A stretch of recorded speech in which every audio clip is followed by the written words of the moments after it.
does a man do when he knows his time is up, when the final curtain is about to fall, and the silence he's lived in for decades is about to become permanent? For one of the greatest geniuses in history, the answer wasn't to rest or reminisce or rage against the dying of the light. No, for Ludwig van Beethoven, the answer was to learn.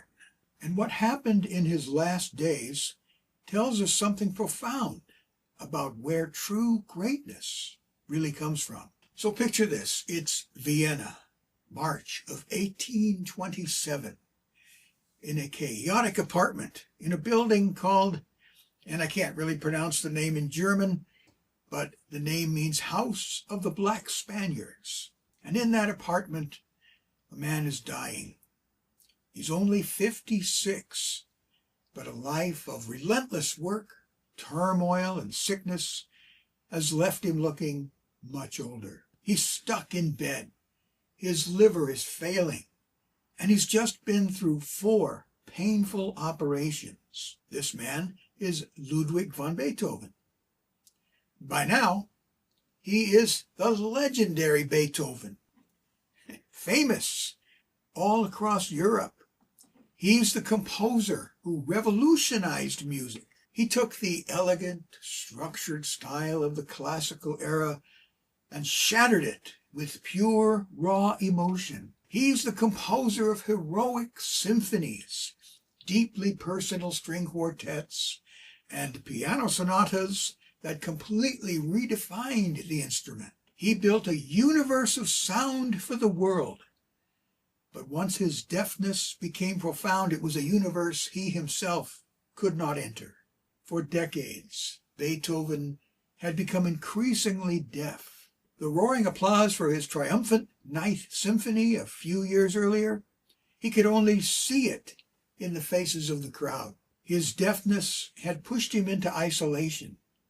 He went from a fiery social performer to a reclusive and often difficult man. He had to communicate using conversation books, where people would write things down and he'd speak his replies. Now, in his final days, his friends gather to pay their respects, knowing the end is near. The air is thick with a sense of finality.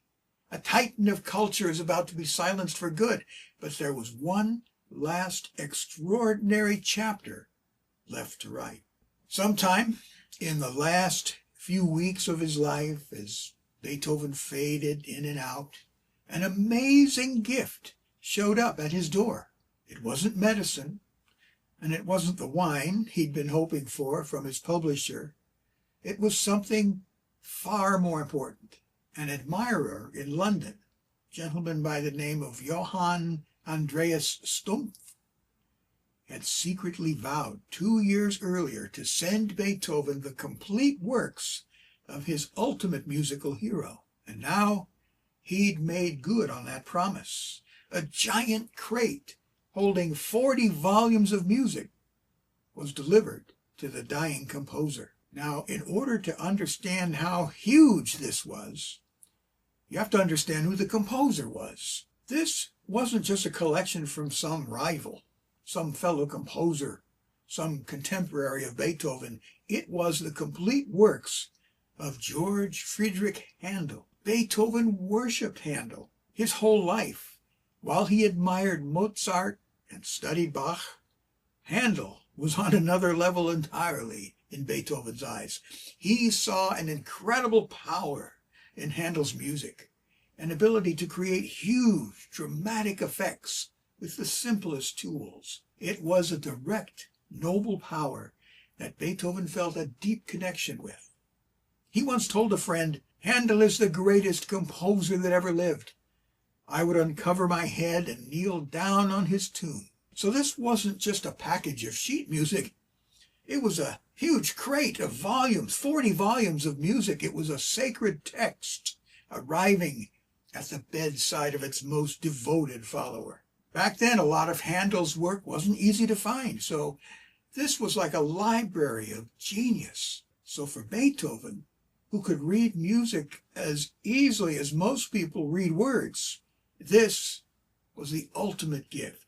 His friends helped prop him up in bed, and they laid the heavy volumes in front of him. A flicker of the old Beethoven came back to life.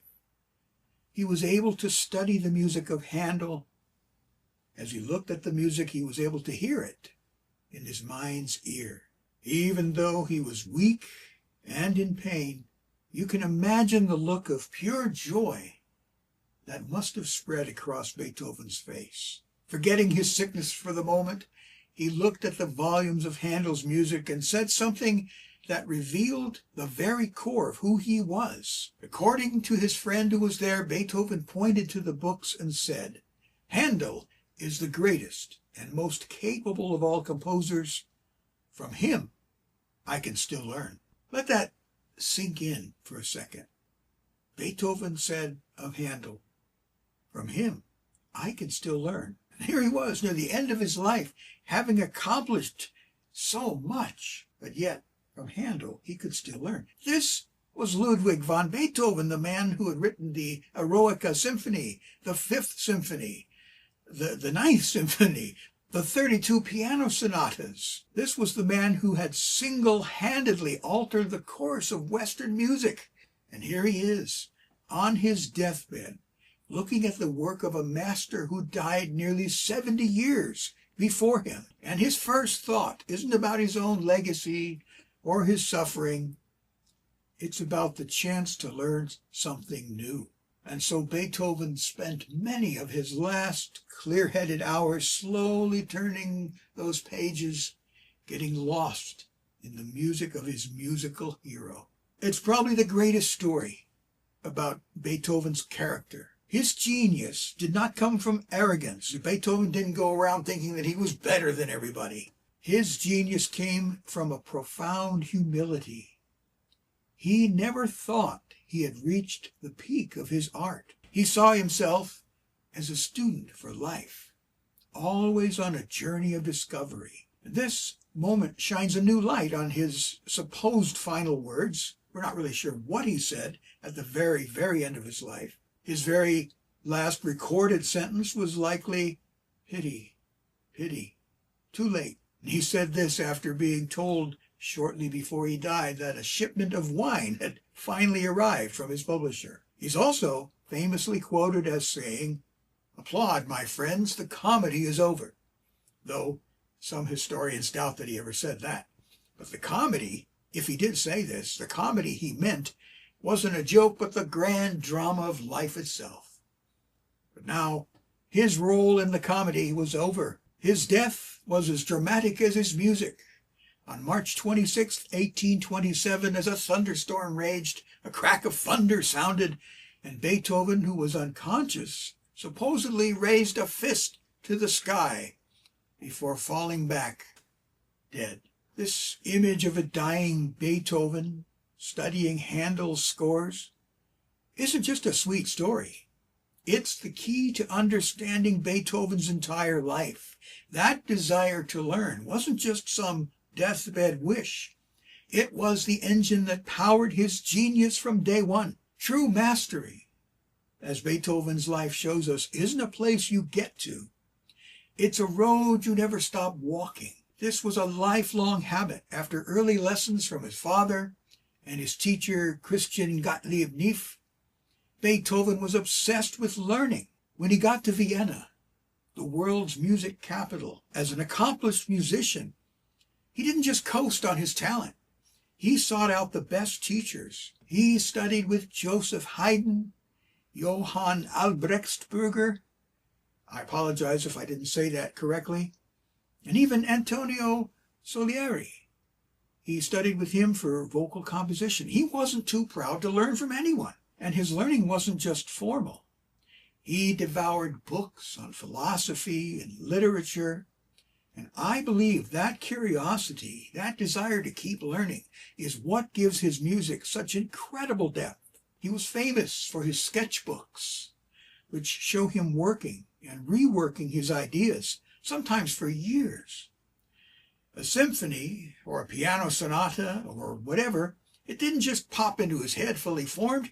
It was built through hard work, trial and error, and a constant drive to learn and improve. He would soak up the styles of masters like Mozart and Haydn and copy them, but then push past them to create something totally new. This grit, this determination was at the core of who Beethoven was.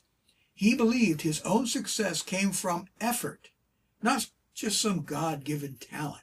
And that's the main lesson here. Even geniuses, especially geniuses, have to grow. Beethoven shows us that greatness isn't something you're born with. It's an active process. It's fueled by curiosity, shaped by discipline, and made real by the humility to know there is always more to learn. You could say, great musicians aren't born, they grow. So what does this story about a guy from 200 years ago mean for us? It's a powerful reminder that chasing knowledge is what keeps us truly alive.